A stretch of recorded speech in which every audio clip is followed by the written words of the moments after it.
Nós estamos no tema Power, amém? Esse é o novo tema que nós estamos trabalhando. Na semana passada nós falamos sobre o poder da contemplação. Quando você era criança, você admirava algum herói, e o herói que você admirava, a razão da sua admiração é o poder que ele tinha. E nós falamos sobre isso um pouquinho na semana passada. Você que não estava, então eu perguntei qual era o herói que você gostava. Por exemplo, eu falei aqui Homem-Aranha, Superman, e alguns heróis. O Marcos falou que era o Jasper. Então, heróis. E por que nós admirávamos, os heróis? Tínhamos os nossos heróis preferidos, porque cada herói tem um poder. E eu trouxe a mensagem falando sobre a nossa vida, a nossa caminhada cristã. Enquanto filhos de Deus, nós também carregamos o direito de desfrutarmos de alguns poderes, aliás, de muitos poderes. E eu falei sobre o poder da contemplação. Em breve estará disponível lá no YouTube. Não está disponível ainda, mas logo estará disponível. E hoje eu vou falar sobre o poder da presença de Deus. Hoje nós vamos falar, continuando essa série de mensagens, hoje eu vou falar sobre o poder da presença de Deus. Em qual lugar nós podemos desfrutar do poder da presença de Deus? Em qual lugar? A resposta é em todos os lugares, porque Salmos 139, verso 8 e 9 diz para nós: se eu subir bem alto em direção aos céus, lá o Senhor está. Se eu quiser descansar no reino dos mortos, lá também eu encontrarei. Se eu voar para as partes mais distantes do oceano, com os primeiros raios da manhã, mesmo ali, a sua mão direita dirigirá os meus passos, e o seu poder, e o seu power, me dará forças para ficar de pé. Se eu tentar me esconder na escuridão, o Senhor transforma a noite em dia claro. Essa é a resposta. Em qual lugar podemos desfrutar do poder da presença de Deus? Em todos os lugares, porque Ele está aqui, como diz a canção, Deus está aqui. Tão certo como o ar que eu respiro, Ele está aqui. No Velho Testamento, Deus escolheu a Arca da Aliança para representar a sua presença. Não é a Arca de Noé, amém? A Arca da Aliança, não é a Arca de Noé. Escolheu, a Arca de Noé também representa, tem muita representação. Mas a Arca da Aliança foi escolhida por Deus para representar a sua presença no Velho Testamento, no meio do seu povo, do povo de Israel. E Êxodo capítulo 25, versículo 10 em diante, dá detalhes de como era a arca, fala sobre medidas da arca. Todos os detalhes estão nesse texto. Êxodo capítulo 25, versículo 10, 11, 12, 13, fala sobre todos os detalhes. Ela era muito específico. O que Deus falou para Moisés era algo muito específico.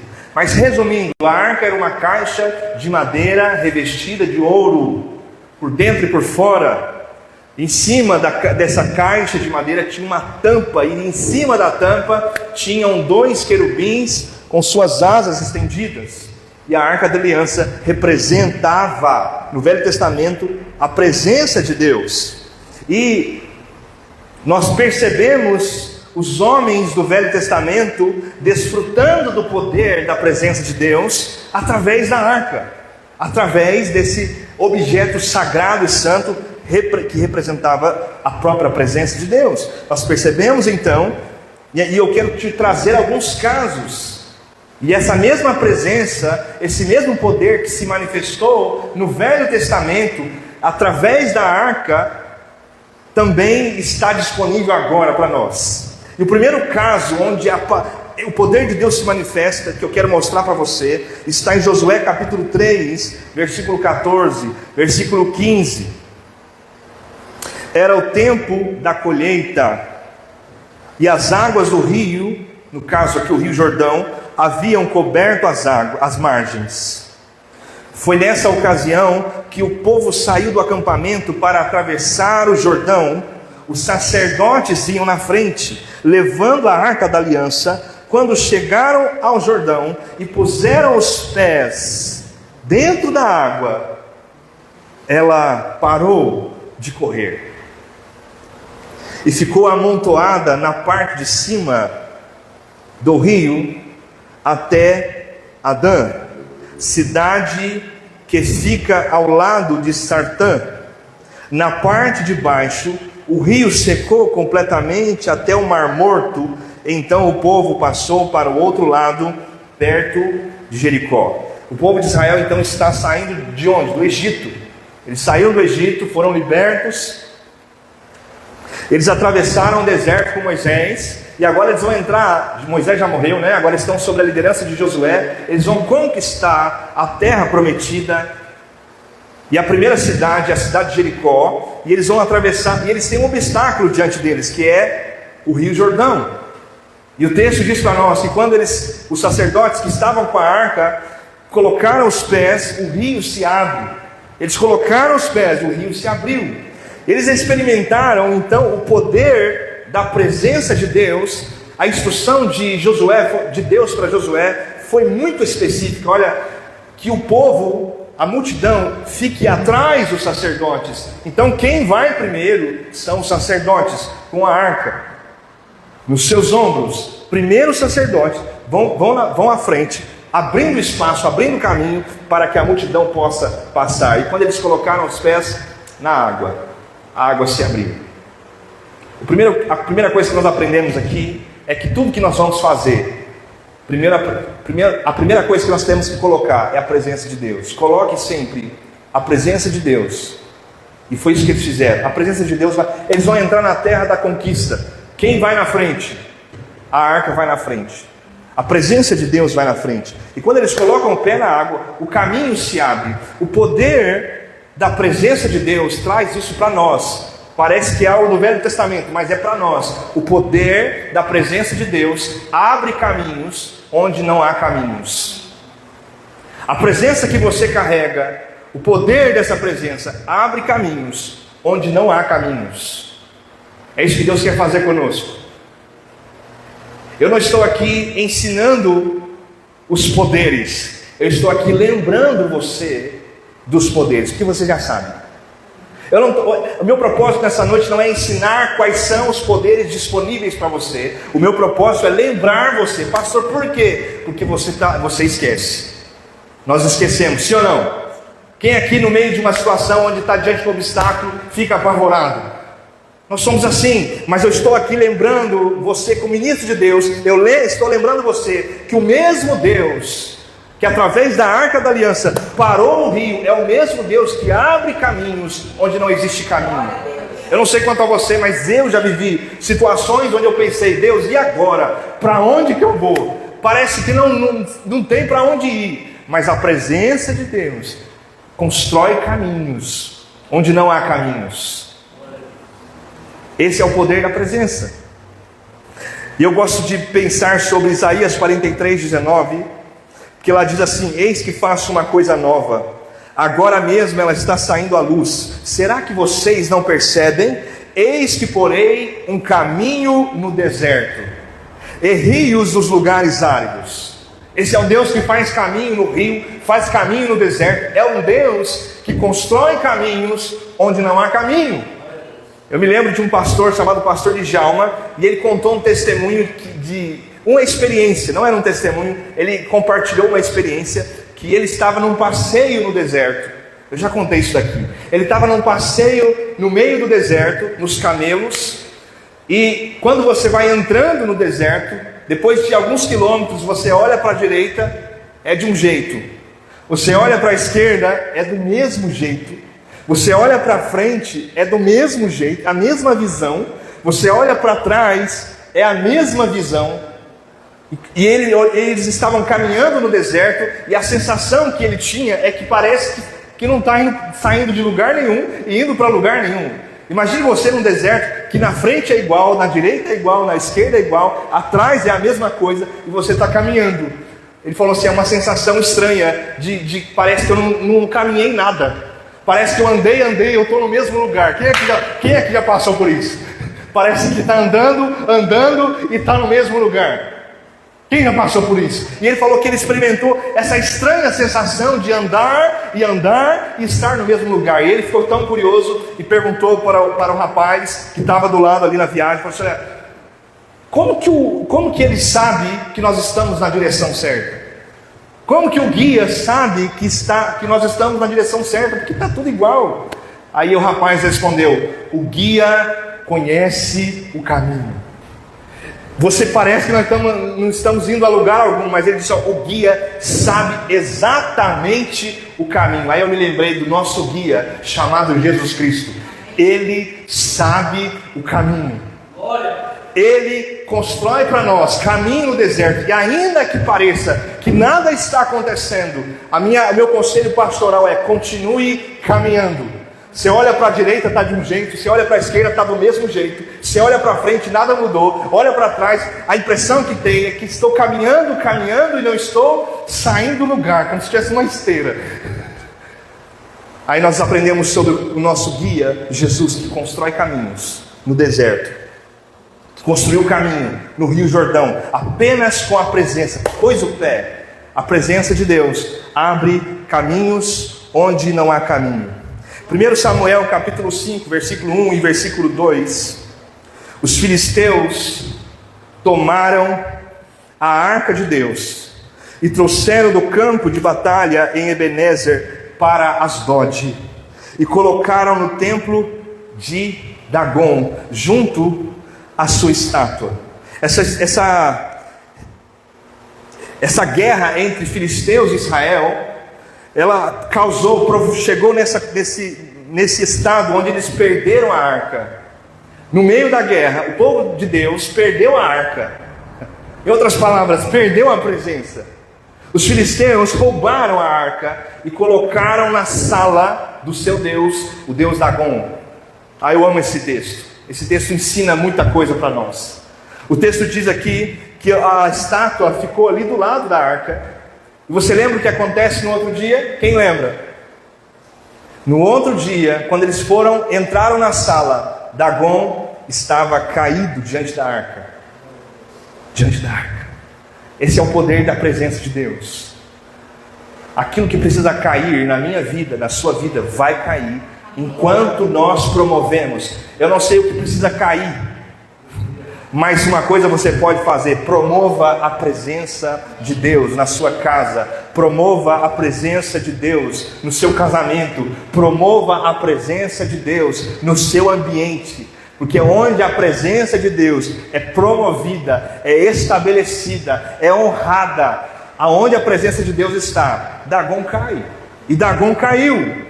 Só que aí, no outro dia, Dagon caiu. O que eles fizeram com Dagon? Vamos colocar de pé de novo. Vamos colocar de pé. Caiu, mas... Então, isso acontece na nossa caminhada cristã. Algumas coisas caem, mas daqui a pouco se levantam novamente contra nós. Algumas coisas caem e você fica assim: glória a Deus, que aquilo passou. Eu venci, eu tive vitória. Aquilo que estava de pé contra mim caiu. Aí de repente passa um tempo, passa um mês, aquilo se levanta outra vez. Eles fizeram isso. Dagon caiu, eles levantaram Dagon, colocaram Dagon de pé novamente. Mas no outro dia, quando eles entraram na sala, a cabeça de Dagon estava de um lado, as mãos de Dagon estavam do outro, e o tronco de Dagon estava caído. Porque o poder da presença de Deus faz isso. Ele não apenas derruba aquilo que precisa ser derrubado, ele quebra aquilo que precisa ser quebrado.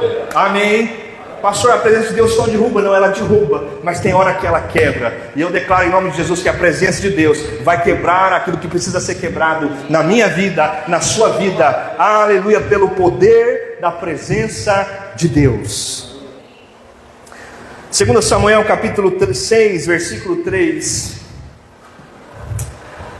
Você pode ler depois, eu só vou trazer para você. Não vou ler essa parte aqui. A arca de Deus, deixa eu só te dar o contexto. A arca estava então junto com os filisteus. Tempos mais tarde, o rei Davi decidiu resgatar a arca. Não, vamos trazer a arca de volta para Jerusalém. E eles foram buscar a arca. E aqui nós estamos em 2 Samuel, capítulo 6, versículo 3, quando eles estão trazendo a arca de volta. Vamos ler. A arca de Deus foi colocada sobre um carro novo e levada da casa de Abinadab, que estava situada numa ladeira. Uzá e Aiô, filhos de Abinadab, guiavam o carro. Versículo 6 agora. Quando passavam pelas terras de Nacon, os bois que puxavam a arca tropeçaram, e Uzá levou à mão a arca de Deus para protegê-la. Versículo 7. Deus irou-se com a sua atitude de irreverência e fez com que Uzá caísse morto ali mesmo, ao lado da arca de Deus. A mesma arca que abriu o rio, a mesma arca que derrubou Dagon, é a mesma arca que matou Uzá. Então a arca abre rio, a arca derruba Dagon e a arca mata Uzá. Por que a arca matou um rapaz? Porque algo tão, aparentemente tão radical da parte de Deus. Acontece que a instrução de Deus é muito específica de como se deve carregar a arca. Deus falou, já estava estabelecido como se deve carregar a arca. Qual era o modo correto, o modelo certo?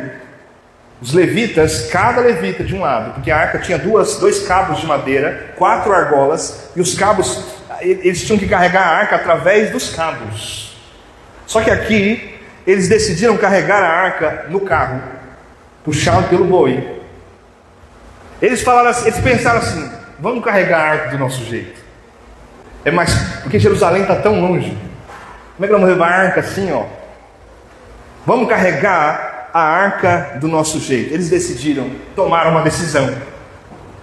Decidiram carregar a presença do jeito que eles acharam que era mais, que a logística ficava melhor. Eles abriram mão da instrução divina e decidiram carregar a arca. Então, nesse ponto da mensagem, eu quero que isso traga para nós essa reflexão. A mesma presença que abre o rio, a mesma presença que derruba Dagon, é a mesma presença que mata Uzá. E que isso gera em nós um santo temor, porque existe um jeito certo de carregar a presença. Existe e não mudou. Ainda existe um jeito certo de carregar a presença de Deus.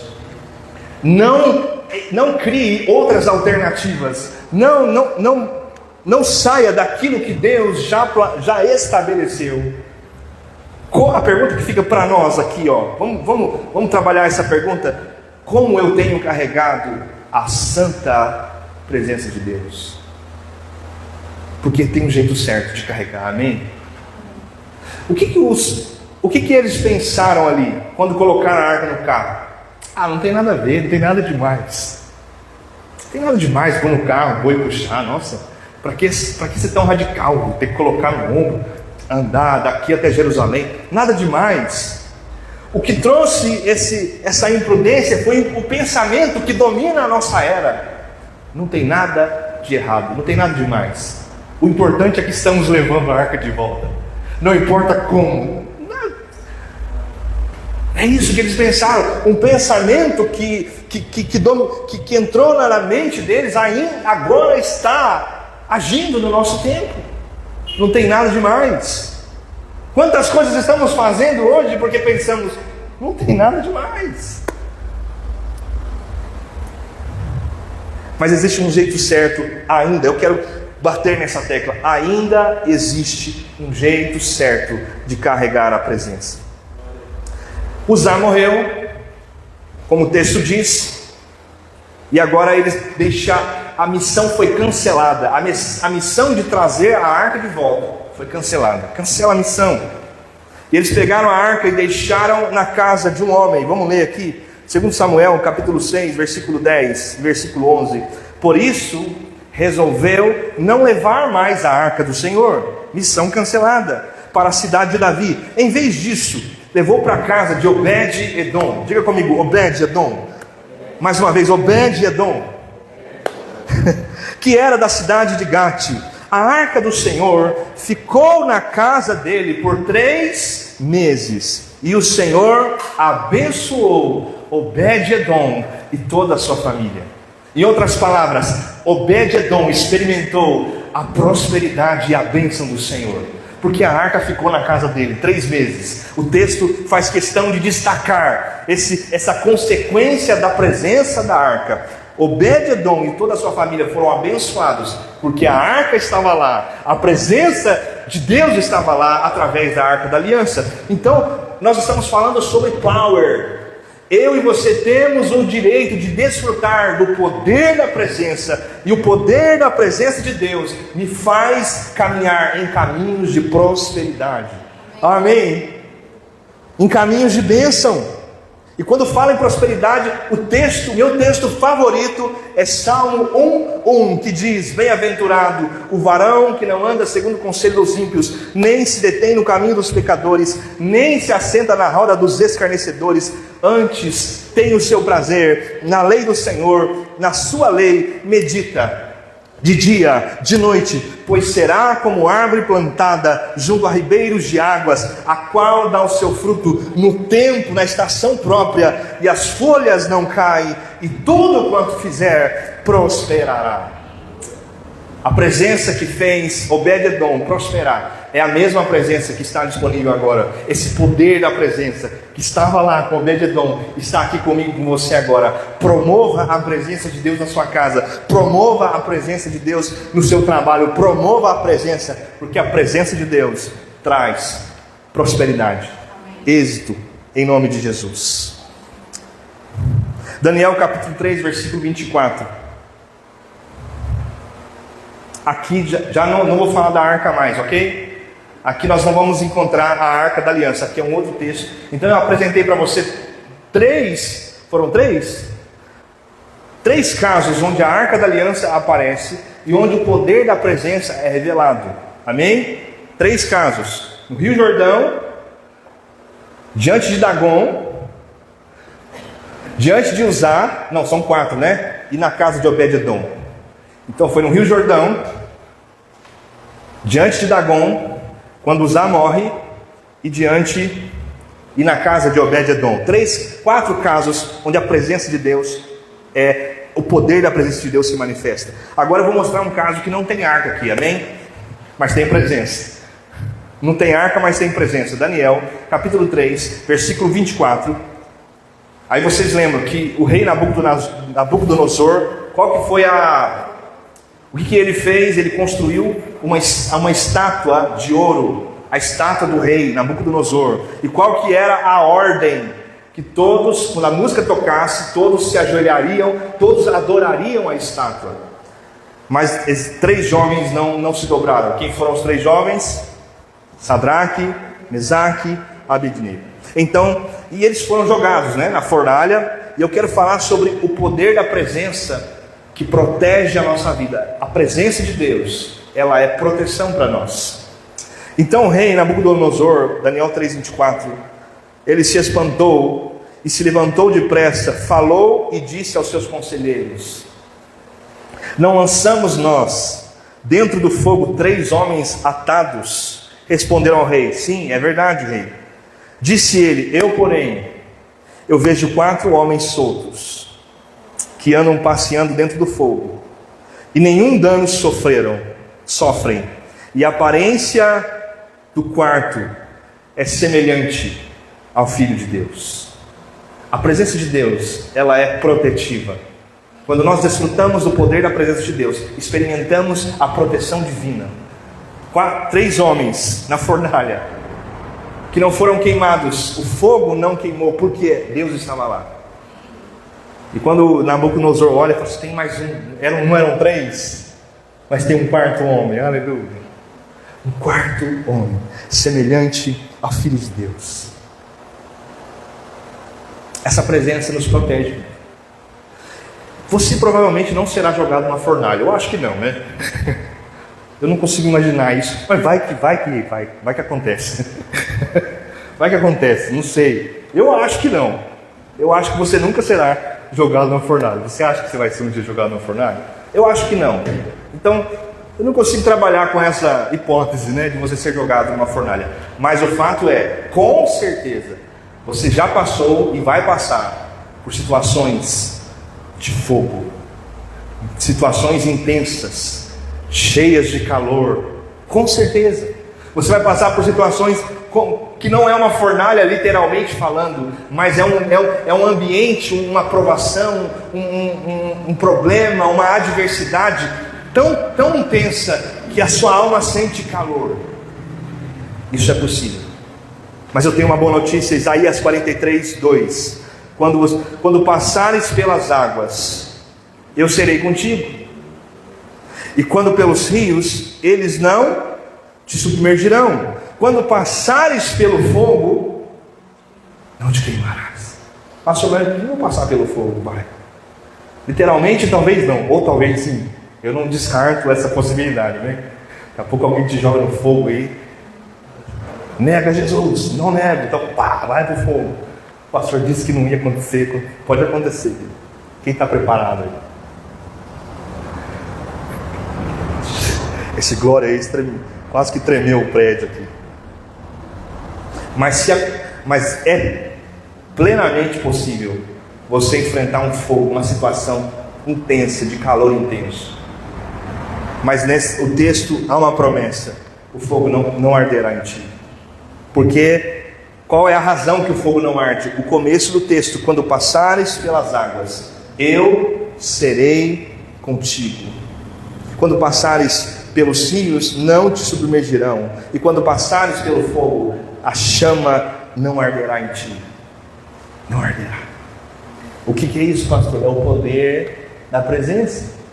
É o power que está disponível. Então, eu não quero que você passe pelo fogo, que as lutas fiquem bem longe de nós. Mas se passares pelo fogo, não temas, porque há uma promessa: a chama não arderá em ti. Se passares pelas águas, eu acho que ninguém aqui vai sofrer um naufrágio, vai? Será que vai? Não sei, talvez. Eu acho que não.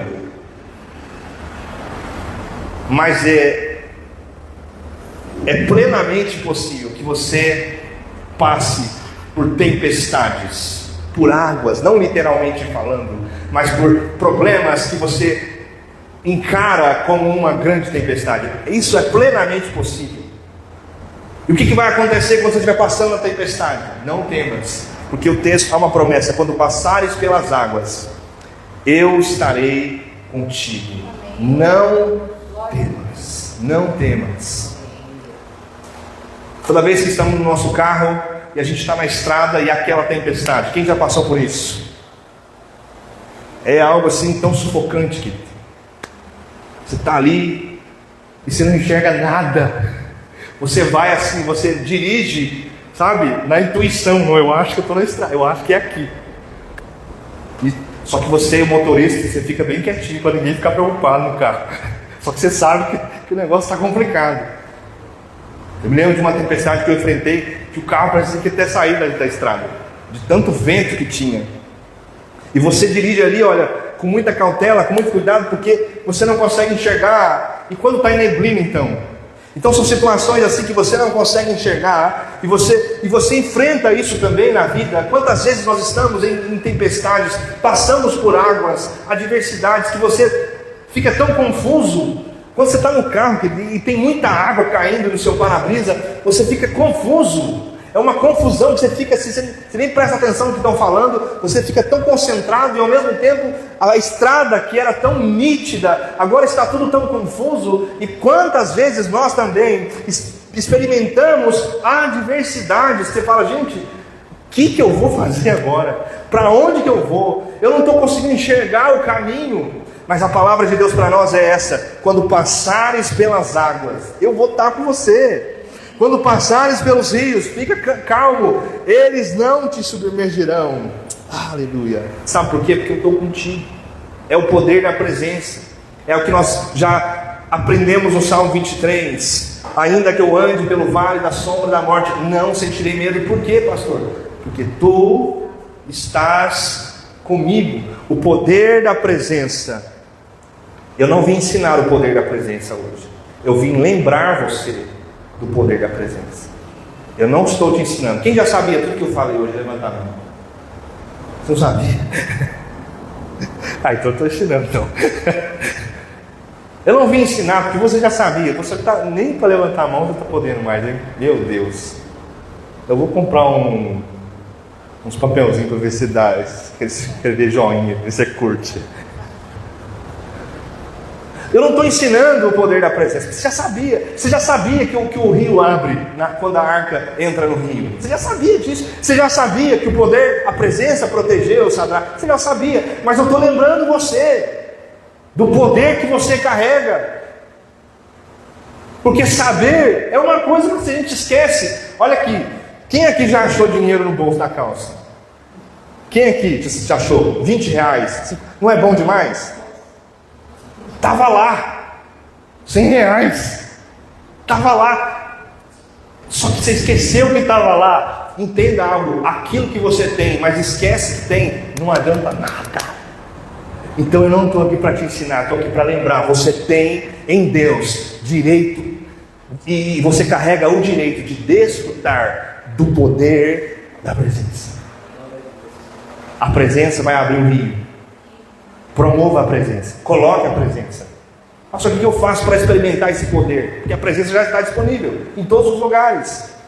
Se passares pelo fogo, vai ter presença. Se passar pela água, vai ter presença. Se passar no vale, vai ter presença. Se for jogado na fornalha, vai ter presença. Se estiver diante de um obstáculo como o Rio Jordão, vai ter presença. Todo lugar vai ter presença. Então era para todo mundo estar desfrutando, mas não estão. Nem todos estão, porque esquecemos de promover essa presença, de glorificar essa presença, de estabelecer essa presença, de honrar essa presença. Porque a presença de Deus está aqui, sim ou não? Se ela está aqui, então nós podemos desfrutar desse poder. Mas nós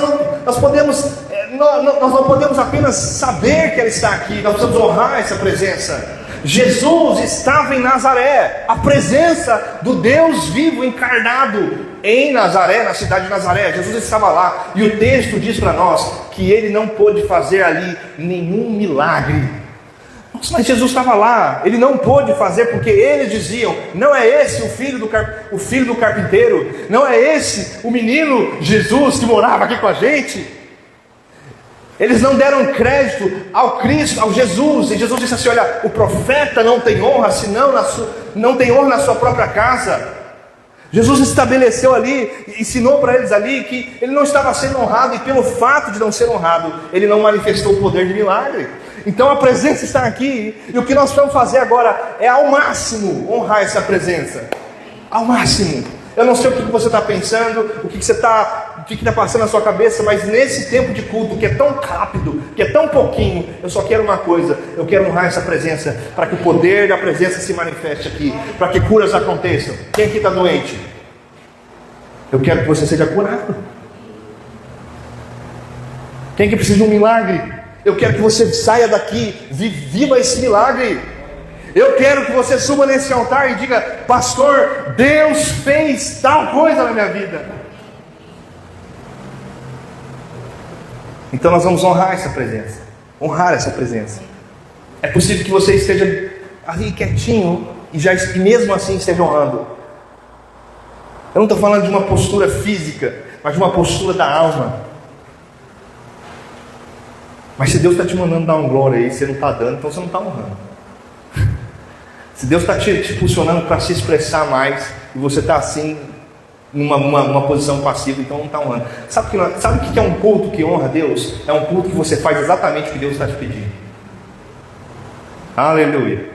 Pastor, qual culto que honra a presença de Deus? É quando você faz, se você está fazendo alguma coisa agora, nesse culto, que Deus não pediu, e que não foi direção de Deus, nós não estamos honrando a presença. E se não estamos honrando a presença, não tem manifestação de poder de presença.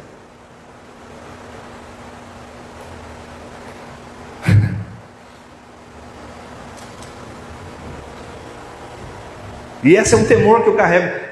Até a forma que eu estou pregando, às vezes eu quero pregar mais calado assim. Aí o Espírito Santo fica, sai, para com isso. Prega com ânimo, fala com ânimo da minha palavra. Sabe, às vezes eu olho assim, o povo está quietinho. Acho que eu vou ficar de boinha também aqui. Sabe o que o Espírito Santo fala aqui? Não faça isso. Finge que está todo mundo animado. E fica animado, porque você é meu servo. Faz o que eu mando. Às vezes você está aí sentado com preguiça, cansado, que trabalhou a semana inteira. Você fala assim, vou ficar assim de boa. E Deus Espírito Santo fala assim, não faça isso. Faça algo diferente. Senão não é culto, querido. O culto que honra a Deus não é o culto que você grita e nem que você fica quieto. É o culto que você faz exatamente o que Deus está te mandando. E eu acho que Deus está mandando você ficar quieto todos os cultos, não é possível. Será que Deus só tem essa direção para você? Comigo é diferente. Tem dia que Ele manda eu ficar quieto, tem dia que Ele manda eu gritar, tem dia que Ele manda eu pregar mais calmo, tem dia que Ele manda eu falar mais animado. Eu não sei. Eu não acredito que o Espírito Santo faz a mesma coisa que você todo culto. Todo culto você não está nessa cadeira. Não é possível que Deus está mandando você sentar na mesma cadeira todo culto. Eu acredito que tem culto que Deus fala assim, levanta essa cadeira, senta lá perto daquele fulano. Senta que ele precisa de uma pessoa do lado dele agora. Mas a gente entra no culto, às vezes, no piloto automático. A presença de Deus não será honrada enquanto você estiver, olha, no piloto automático. Entenda isso, a presença de Deus não é honrada quando você caminha no piloto automático. Sai do piloto automático, amém? Se você está quietinho, caladinho, fique. Se Deus está mandando, fica quieto. Faz o que Deus manda. Porque não tem um padrão de adoração, não tem. Eu posso adorar calado, eu posso adorar gritando, mas se Deus está mandando você se expressar, e você está quieto, porque você está com preguiça de se expressar, então esse culto não está honrando Deus. Nós estamos falando do poder da presença. Querido, Deus quer manifestar o poder aqui. Aqui, Deus quer, querido. Venha a nós o teu reino, seja feita a tua vontade. Venha a nós o teu reino e seja feita a tua vontade. Eu confesso para você que às vezes eu quero pregar quietinho, mas Deus não está deixando. Deus fala, dá umas palmas, grita, agita, faz alguma coisa, anima, fala da minha palavra que eu confiei a ti, servo meu. Fala com ânimo, fala com ênfase. Eu nunca vi o Galvão Bueno gritando gol do Brasil. Nunca vi. Olha o Brasil, vai Neymar, vai pela direita, olha o gol, é gol. Não. Você lembra do grito do Galvão Bueno? É do Brasil. E o Espírito Santo às vezes me incomoda, porque eu estou querendo ficar quietinho, estou querendo entrar na sua vibe. Mas eu não quero entrar na sua vibe. Eu não posso fazer isso, eu tenho que entrar na vibe do Espírito. E eu quero que você, junto comigo, que nós saibamos qual é para onde que o vento está soprando, meu Deus. Para qual direção o vento está soprando, meu Deus. Revela a nós, faça de nós uma igreja sensível, que saiba a direção do vento. Está para lá, está para cá. É brisa suave, o que é? É fogo, é vento impetuoso? É brisa suave, o que é? Eu não sei o que é. Mas aquilo que for, eu vou entrar na vibe do Espírito. Oh Jesus. Vamos cear.